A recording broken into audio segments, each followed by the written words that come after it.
ناظرین، ہم لوگ اس وقت سرکار 9 لکھ ہزاری کے مزار کے بالکل سامنے دروازے پہ بیٹھے ہوئے، مرکزی دروازہ جو ہے، اور ہمارے ساتھ ہیں سجادہ نشین جو سرکار کے گدی نشین ہیں بیسیکلی. ان کا نام ہے سرکار علی رضا صاحب ہیں. ان سے ہم سرکار کے بارے میں کچھ معاملات زندگی، ان کا یہاں پہ آ کے سیٹل ہونا اور ان کے زندگی کے جو بیسک معاملات ہیں ان کے بارے میں اور ان کا اصل نام، اس پہ تھوڑی سی روشنی ڈالیں گے. تو آپ سے ملواتے ہیں ان کو. السلام علیکم سر. وعلیکم السلام. آپ خیریت سے ہیں؟ جی بالکل خیریت سے ہوں. سب سے پہلے آپ جو کچھ کہنا چاہ رہے ہیں اور کہیے، میں آپ سے کچھ سوال پوچھتا ہوں. بسم اللہ الرحمن الرحیم. سب سے پہلے میں آپ کو خوش آمدید کہتا ہوں. آپ نے جو بنیادی سوال پوچھا ہے تعارف کے حوالے سے، تو آپ رحمۃ اللہ علیہ کا جو اصل نام نامی ہے وہ سید مراد علی شاہ نقوی البخاری ہے. آپ کا جو تعارفی نام ہے، ملقب ہیں آپ، وہ 9 لکھ ہزاری کے لقب سے ملقب ہیں. شاہ بادشاہ بھی آپ کو لوگ پکارتے ہیں، شاہ بخاری بھی کہتے ہیں، اور بھی بہت سارے جو طریقت کے حوالے سے آپ کے القابات ہیں، وہ مخدوم اعظم بھی ہے، مخدوم الفقراء بھی ہے. بہت سارے نام آپ سے منسوب ہیں. اور آپ کی جو جائے ولادت ہے وہ اچ شریف ہے، ڈسٹرکٹ بہاولپور اس وقت ہے. آپ کی ولادت 1440 عیسوی میں ہوئی تھی دربار حضرت سید جلال الدین حیدر سرخ پوش بخاری پہ. آپ حضرت جلال الدین بخاری رحمۃ اللہ علیہ، جنہیں سرخ پوش بخاری کہا جاتا ہے، آپ ان کی اولاد سے ہیں. اور آپ رحمۃ اللہ علیہ جو ہیں وہ حسبی نسبی جو ہیں وہ حسینی سید ہیں. آپ کے نجیب الطرفین سید ہیں. آپ کی والدہ ماجدہ بھی حسینی سیدہ تھیں اور آپ کے والد بھی حسینی سید تھے. صحیح ہو گیا جی، بہترین ہو گیا. اب جو نیکسٹ میرا کویشچن ہے وہ یہ ہے کہ شاہ کوٹ سرکار کب تشریف لائے، اس کے بارے میں کچھ. آپ رحمۃ اللہ علیہ کا تاریخ کے حوالے سے جو ہے نا جی شاہ کوٹ کا، وہ یہ ہے کہ آپ 1467 عیسوی لگ بھگ یہی سن ہے آپ جب شاہ کوٹ میں تشریف لائے تھے.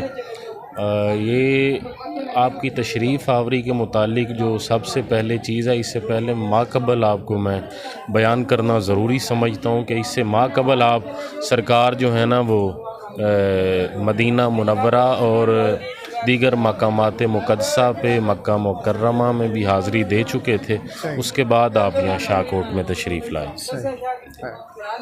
اور اس کے علاوہ ہم سرکار کی کوئی مشہور کرامت کے بارے میں جاننا چاہیں گے. بہت سارے لوگ ان چیزوں سے ناواقف ہیں، تو اس پہ تھوڑی سی روشنی ڈالیے. دیکھیں، ایک تو میں نے پہلے آپ کے لقب کے متعلق آپ سب کو بتایا ہے کہ آپ کا لقب ہے 9 لکھ ہزاری. تو آپ کی سب سے بڑی یہ کرامت، پورے زمانہ آپ کی کرامت ہے، وہ پہاڑی ہے. یہاں پہ قلعہ پہاڑی ہم اسے کہتے ہیں. وہاں پہ آپ نے شیر اور بکری کو ایک گھاٹ پہ پانی پلایا تھا، اور وہ نقوش جو ہیں وہ ابھی تک وہاں پہ محفوظ ہیں. پیالہ پتھر میں بنا ہوا پیالہ ہے، اور اس پہ شیر اور بکری کے پنجوں کے نشانات ہیں. اور یہ اللہ کے واحد ولی ہیں. آپ نے بڑے سارے شاید درباروں کا وزٹ کیا ہوگا. اللہ کے ولیوں سے کرامات اور خارق العادات واقعات منسوب ہیں، مافوق الفطرت واقعات منسوب ہیں، کہ انہوں نے جتنے بھی آپ نے دیکھے ہوں گے کہ انہوں نے سر پتھر کیا ہوگا، لیکن پتھر کو موم کسی نے نہیں کیا ہوگا. جو آپ نے مشہور واقعہ سنایا ہے، اس کے اکارڈنگلی وہ پہاڑ اور وہ پیالہ، اگر ہمارے جو ناظرین دیکھ رہے ہیں وہ وہاں سے جانا چاہیں تو یہاں پہ تو آ جائیں گے. یہاں سے ان کو کتنے کلومیٹر کی ڈسٹینس، وہ کس ڈائریکشن پہ ہے، اس پہ تھوڑا سا بتا دیں. یہ دربار شریف کے نا مغربی سمت میں واقع ہے. تقریباً آدھے کلومیٹر کا بھی فاصلہ نہیں ہے، تھوڑا ہی ہے. اگر ہم جائیں تو میرا خیال ہے 5 سے 10 منٹ لگتے ہیں اگر ہم پیدل جائیں تو. ڈرائیو اگر کریں تو ہمیں 5 منٹ زیادہ سے زیادہ لگ جائیں گے. وہاں پہ ابھی تک الحمدللہ مرجع خلائق اور زیارت گاہ عام ہے وہ جگہ. اور یہ زیارت 24 آورس کھلی ہے؟ جی، جو دربار شریف ہے اس کی ایک ٹائمنگ ہے. اپنی نماز فجر کے بعد دربار شریف کھلتا ہے اور نماز عشاء کے بعد کلوز ہو جاتا ہے. جو زیارت گاہ ہے نا وہ چونکہ ایک پہاڑی پہ ہے، سنسان جگہ ہے. آپ جب جانا چاہیں گے تو آپ صرف اور صرف صبح کے وقت وہاں جا سکتے ہیں. صحیح ہے. اب میرا آخری جو آپ سے سوال ہے وہ سرکار 9 لکھ ہزاری کا جو سلسلہ طریقت ہے نا، اس پہ تھوڑی سی روشنی ڈالیں. دیکھیں، آپ کو معلوم ہے کہ جتنے بھی اللہ کے اولیاء ہیں ان کا ایک اپنا سلسلہ ہوتا ہے طریقت کا، جس میں وہ بیعت ہوتے ہیں، طالب ہوتے ہیں. آپ رحمۃ اللہ علیہ کا جو سلسلہ طریقت ہے وہ سلسلے کو ہم کہتے ہیں جی جلالیہ حسینیہ. تو اس میں جو ہمارے امام طریقت ہیں اس سلسلے کے وہ صحابی رسول ہیں حضرت سلیمان فارسی رضی اللہ تعالیٰ عنہ، تو ان سے یہ سلسلہ چلتا ہے اور جلال الدین بخاری سرخ پوش پر آ کے ختم ہوتا ہے۔ آپ سلسلہ جلالیہ حسینیہ سلیمانیہ کے طالب طریقت ہیں۔ ٹھیک ہو گیا، بہت شکریہ۔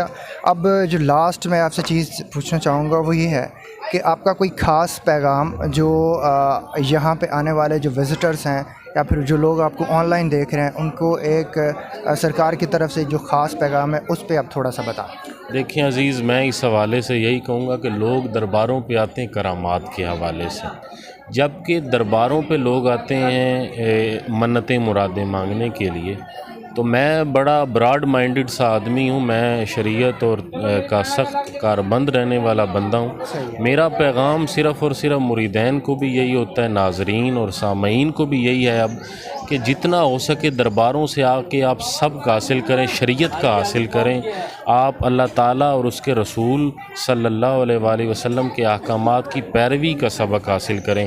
یہ منتیں مرادیں یہ چیزیں تو زندگی کا حصہ ہیں، یہ چلتی ہیں، چلتی رہیں گی۔ اللہ تعالیٰ ان بزرگان دین کے صدقے ہماری ہر آس امید کو پورا کرے گا، ہماری ہر خالی جھولی کو اللہ بھرپور فرمائے گا۔ لیکن جو بنیادی ہمارا اس وقت مسئلہ ہے وہ یہ ہے کہ ہم لوگ توحید، قرآن اور سنت سے یکسر دور ہو چکے ہیں۔ تو دربار مزار ہمارے پاس واحد ذریعہ ہیں کہ ہم اللہ اور اس کے رسول صلی اللہ علیہ وسلم کے فرمان ازی کر سکتے ہیں۔ اللہ تعالیٰ ہم سب کو عمل کی توفیق عطا فرمائے۔ آمین جی، آمین ثم آمین۔